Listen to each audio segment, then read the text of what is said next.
उत्तर प्रदेश नगर निकाय चुनाव की तैयारियां लगभग पूरी हो गई हैं। जिला प्रशासन, निर्वाचन आयोग और पुलिस प्रशासन ने अपनी पूरी तैयारियां कर ली हैं। लेकिन अगर बात करें प्रत्याशियों की, तो प्रथम चरण के चुनाव को लेकर नामांकन भी पूरे हो गए हैं और 4 मई को जो चुनाव होने वाले हैं जिन क्षेत्रों में, उनके प्रत्याशी अब फील्ड में उतरने शुरू हो गए हैं। अगर लखनऊ की बात करें तो लखनऊ में कुल 110 वार्ड हैं जहां प्रत्याशी अपना दांव ठोक रहे हैं। आपको बता दें 2019 के बाद से 88 गांव को मिलाकर 7 वार्डों को जोड़ा गया था लखनऊ नगर निगम में, और अब तक कुल 110 वार्ड हैं जो लखनऊ में चुनाव होंगे। इसको लेकर सभी प्रत्याशियों ने अपने दांव ठोके हैं और फील्ड में उतरकर लोगों से मिलना शुरू कर दिया है। और कहीं ना कहीं ये तैयारी दर्शा रही है कि इस बार का चुनाव कितना ज़रूरी है। चाहे वो पार्टी के लिए बात करें या प्रत्याशियों के लिए बात करें, सभी दावे ठोकने शुरू कर दिए हैं। आपको बता दें कि चुनाव होने से पहले, नामांकन होने के बाद जो तैयारी होती है वो दर्शाता है कि कौन प्रत्याशी कितना मजबूत है और कौन सी पार्टी के दावों में कितना दम है। अब तो चुनाव का परिणाम आने के बाद ही ये स्पष्ट हो पाएगा कि कौन से प्रत्याशी और कौन सी पार्टी के दावों में दम था। कैमरामैन संदीप के साथ नंदन श्रीवास्तव, प्राइम न्यूज़, लखनऊ। उत्तर प्रदेश में ईद के मौके पर कई शहरों में अतिरिक्त बसें चलाई जाएंगी। लखनऊ, अलीगढ़, मेरठ सहित तमाम ऐसे शहर हैं जहां पे अतिरिक्त बसें चलाई जाएंगी। खास वजह यह है कि ईद के मौके पे सभी अपने साथी संबंधित रिश्तेदारों से मुलाकात करने जाएंगे, और इसी वजह से बसों में भीड़ और गैदरिंग को देखते हुए यह निर्णय लिया गया है। परिवहन विभाग का यह निर्णय इसलिए लाभकारी हो जाएगा क्योंकि सभी को राहत मिलेगी। जो भीड़ भाड़ में सफ़र करेंगे उनके लिए राहत भरी खबर है, क्योंकि जब अतिरिक्त बसें चलाई जाएंगी तो रश और भीड़ कम हो जाएंगी और लोड जो होगा वो परिवहन विभाग पे नहीं पड़ेगा और आम जनता भी राहत का सांस लेगी। कैमरामैन संदीप के साथ नंदन श्रीवास्तव, प्राइम न्यूज़, लखनऊ। विधानसभा उपचुनाव के नामांकन का आज आखिरी दिन है। 96 विधानसभा सीट सुरक्षित सीट है, जिस पे राहुल कोल अपना दल यस और एनडीए गठबंधन से 2 बार विजेता रहे हैं। उन्होंने 2017 और 2022 के चुनाव में भारी संख्या में वोट पाकर विजेता घोषित हुए थे। राहुल कोल के आकस्मिक निधन के बाद यह सीट रिक्त पड़ा हुआ था, जिस पर चुनाव होना है। चुनाव की तिथि की घोषणा हो चुकी है। यहाँ पर नामांकन में लगभग 16 लोगों ने नामांकन पत्र खरीदा है, जिस पे सपा की कीर्ति कोल और कांग्रेस के अजय कुमार प्रमुख रूप से हैं, और अपना दल यस से राहुल कोल की पत्नी रिंकी कोल हैं, जिन्हें कहा जा रहा है कि सिंपैथी के आधार पर फिर से ये जीत हासिल कर सकती हैं। लेकिन फिर भी कड़ा मुकाबला है और कुल 16 प्रत्याशी यहाँ पर मैदान में हैं। आज नामांकन का आखिरी दिन है। आज रिंकी कोल अपना नामांकन करेंगी और उसके बाद चुनाव का तैयारी होगा। प्रशासन ने इसके लिए कड़ी व्यवस्था कर दी है। हर पॉइंट पर पुलिस को लगाया गया है। कलेक्ट्रेट परिसर को छावनी के रूप में तब्दील कर दिया गया है।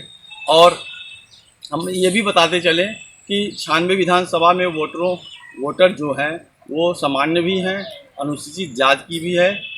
चूँकि ये सीट आरक्षित है, इसलिए इस पे अनुसूचित जाति के लोगों को ही टिकट दिया जाता है।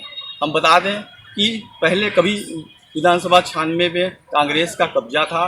पुरुषोत्तम चौधरी जो कि 3 बार विधायक रहे हैं कांग्रेस से, उसके बाद उनके पुत्र भगवती चौधरी वो भी विधायक रहे हैं। कांग्रेस ने भगवती चौधरी को टिकट देना चाहा था इस उपचुनाव में, लेकिन उन्होंने मना कर दिया। इसलिए कांग्रेस से अजय कुमार जो कि 2 बार चुनाव लड़ चुके हैं और हार उनको मिली थी, वो मैदान में हैं।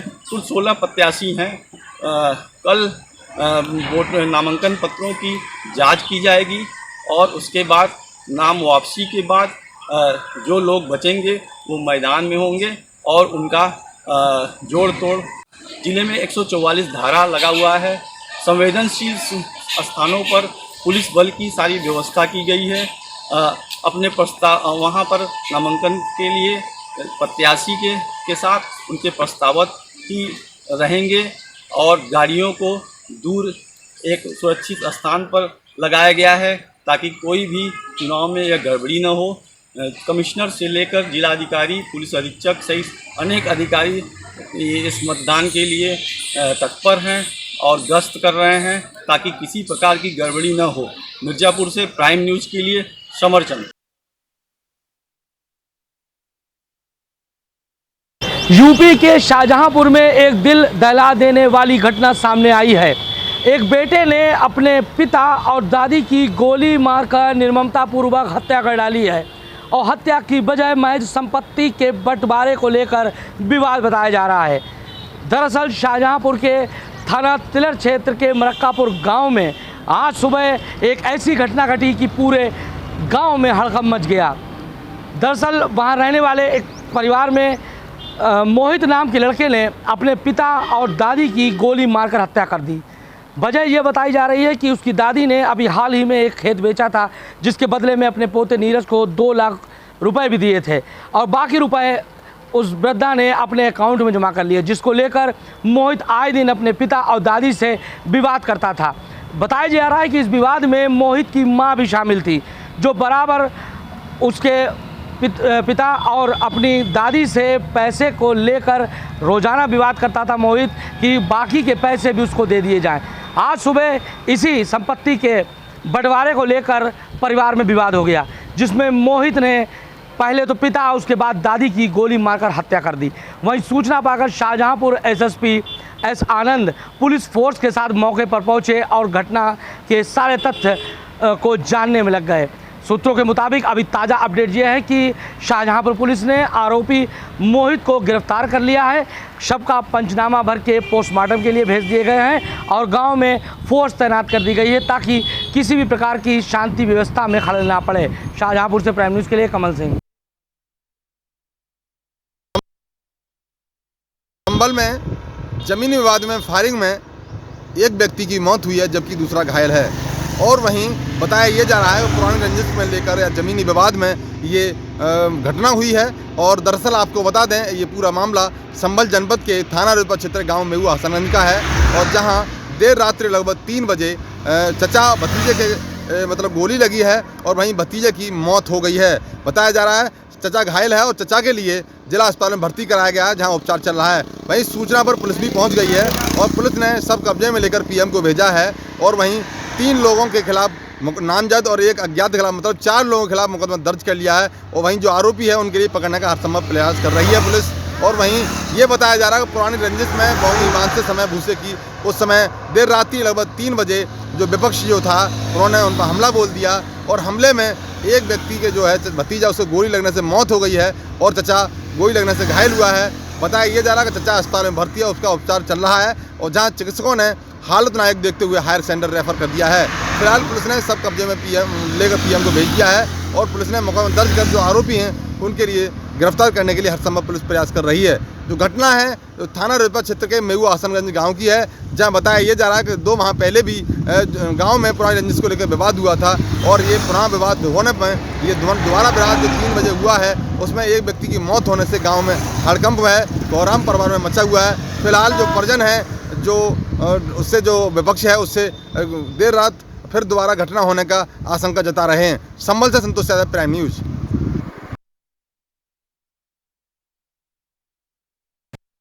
नमस्कार, आप देख रहे हैं प्राइम न्यूज़ और मैं हूँ अवधेश अवस्थी। औरिया जनपद के खपून थाना क्षेत्र के लक्ष्मणपुर बंजारन डेरा में सुबह खाना बनाते समय झोपड़ी में आग लग गई।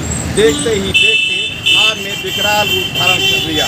गांव में हड़कंप मच गया। ग्रामीणों ने कड़ी मशक्कत के बाद आग पर जब तक काबू पाया तब तक पड़ोस में रखी झोपड़ी में भी आग लग गई। वहीं आपको बता दें ग्रामीणों ने फायर ब्रिगेड को भी सूचना दी लेकिन जब तक फायर ब्रिगेड मौके पर पहुंची तब तक ग्रामीणों ने आग पर काबू पा लिया था। वहीं आपको बता दें, देखा जा रहा है जब से गर्मी का सीजन शुरू हुआ है लगातार आग की घटनाएं जनपद में देखी जा रही हैं। वहीं आपको बता दें, फायर ब्रिगेड भी लगातार जो है कड़ी मशक्कत के बाद सभी आग की घटनाओं को बुझाने में कामयाब रहती है। उदय अवस्थी, प्राइम न्यूज़ औरैया।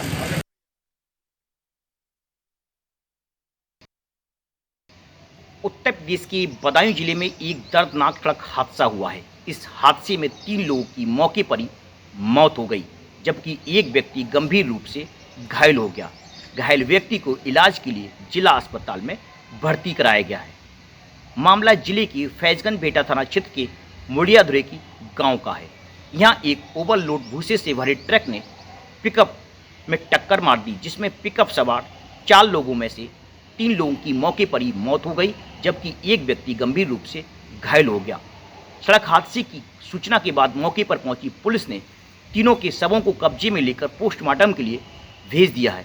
घटना के बाद चालक और परिचालक फरार हो गए, जिसकी तलाश में पुलिस जुटी हुई है। आपको बता दें, ये तीनों मृतक जो हैं मुरादाबाद जिले के रहने वाले हैं। वहीं उनके घटना के बाद उनके परिजनों को पुलिस द्वारा सूचना दे दी गई है। विजय श्रीवास्तव, प्राइम न्यूज, बदायूं।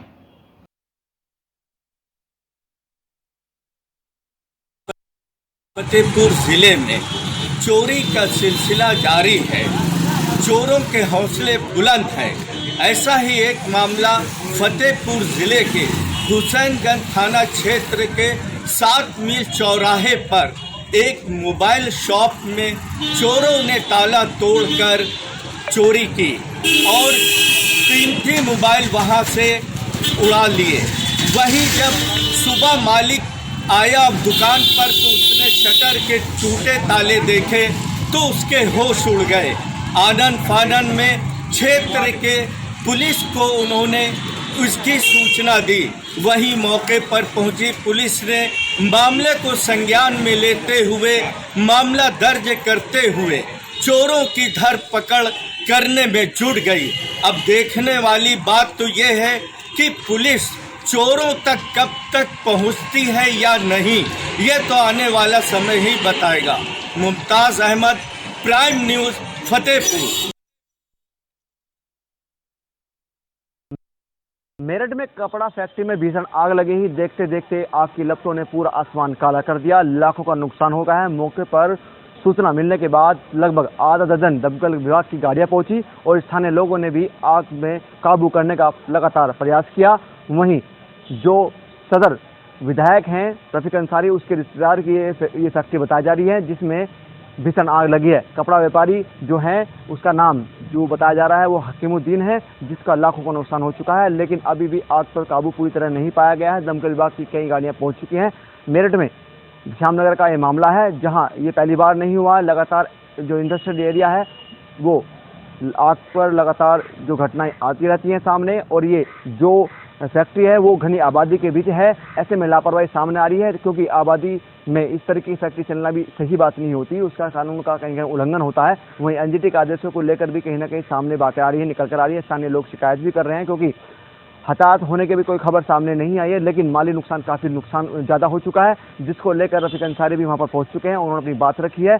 दमकल विभाग की टीम लगातार आग पर काबू पाने का प्रयास किया जा रहा है, लेकिन अभी तक आग पर काबू नहीं पाया जा चुका है, लेकिन हताहत नहीं हो पाई है, ये गनीमत रही। लेकिन मेरठ में आग की घटनाएं लगातार बढ़ रही हैं, जिस पर मेरठ प्रशासन सख्त से कार्रवाई नहीं करता, जिसकी वजह से ये लगातार घटनाएं सामने आती है। अगर फैक्ट्रियों में लगातार ऐसी घटनाएं होती रही तो एक दिन मेरठ में बड़ी घटना हो जाएगी। हालांकि अब से पहले भी घटना हो चुकी है। प्रतापपुर से लेकर कहीं ऐसी इंडस्ट्रियल एरिया में लगातार आगे लगती रहती हैं। श्यामनगर में घनी आबादी में ये फैक्ट्री बताई जाती है जिसमें आग लगी है। अब देखने वाली बात होगी जिस तरीके से ये किस लापरवाही के कारण आग लगी है, क्योंकि अभी आग लगने का कारण सामने नहीं आया है और इसमें जांच का विषय बताया जा रहा है। कैमरामैन के साथ सलीम सैफी, प्राइम न्यूज़, मेरठ।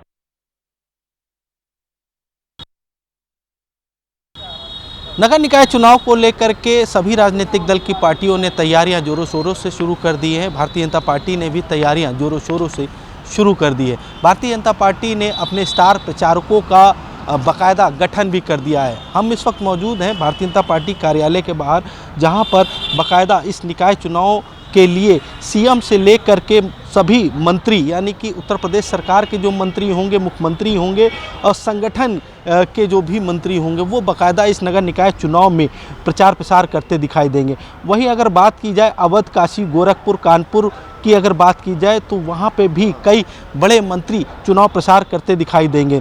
साथ ही साथ जो भाजपा के संयोजक दल हैं यानी कि जो अपना दल है इसके आशीष पटेल भी चुनाव प्रचार करते दिखाई देंगे।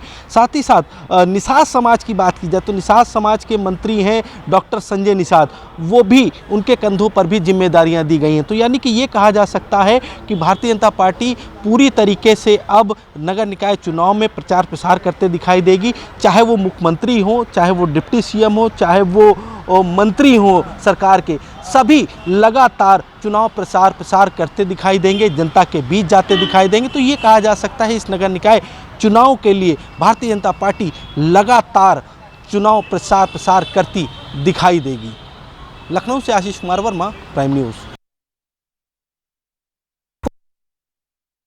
उत्तर प्रदेश में नगर निकाय चुनाव होने हैं और नगर निकाय चुनाव को लेकर के सभी राजनीतिक दल की पार्टियों ने अपने अपने प्रत्याशियों की घोषणा कर दी।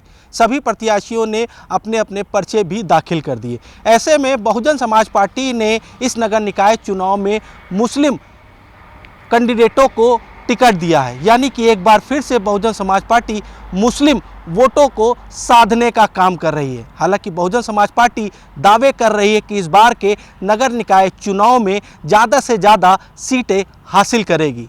फिलहाल अब देखना ये होगा कि इस बार के नगर निकाय चुनाव में बहुजन समाज पार्टी को कितनी सीटें मिलती हैं। लखनऊ से Ashish Kumar Verma, prime news.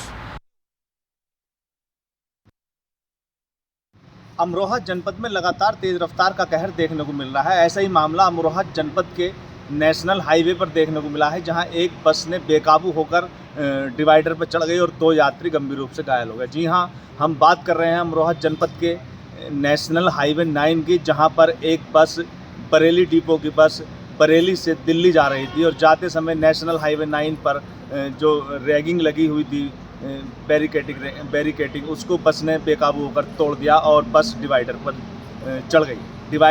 Divider पर चढ़ने के बाद बस में बैठे यात्रियों में खलबली मच गई और उसमें से कुछ यात्री घायल हो गए और 2 यात्री गंभीर रूप से घायल हो गए, जहां सूचना पर मौके पर ही पुलिस भी वहां पहुंच गई और पुलिस ने दोनों यात्रियों को अमरोहा रेफर करा दिया गया है और बाकी यात्रियों की जांच पड़ताल चल रही है। Prime news, Sanjay Kumar, Amroha.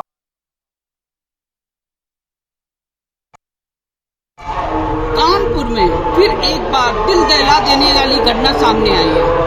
आपको बता दें कि एक रोडवेज ने बाइक सवार 3 सगे भाइयों को रौंद दिया, जबकि 2 भाइयों की मौके पर ही दर्दनाक मौत हो गई।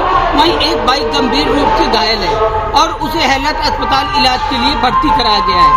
आपको बता दें कि 2 भाई दिल्ली जा रहे थे, जिन्हें एक भाई छोड़ने के लिए चौबेपुर, अपने गांव से चौबेपुर आया हुआ था और रोडवेज को रुकाने के चक्कर में ये हादसा हो गया। बताते चले कि मौके पर हुई मौत के बाद वहां पहुंची पुलिस ने शव को पोस्टमार्टम के लिए भेज दिया है। वहीं पर सूचना जैसे ही उनके परिजनों को मिली, वहां पर घर से लेकर के और चौबेपुर तक कोहराम मच गया। रोते बिलखते परिजन मौके पर पहुंचे और रोड पर बैठ गए। कड़ी मशक्कत के बाद में पुलिस ने रोड को खाली करवाया और वाहन चालू कराए। कैमरा पर्सन के साथ धीरज शुक्ला, प्राइम न्यूज़, कानपुर।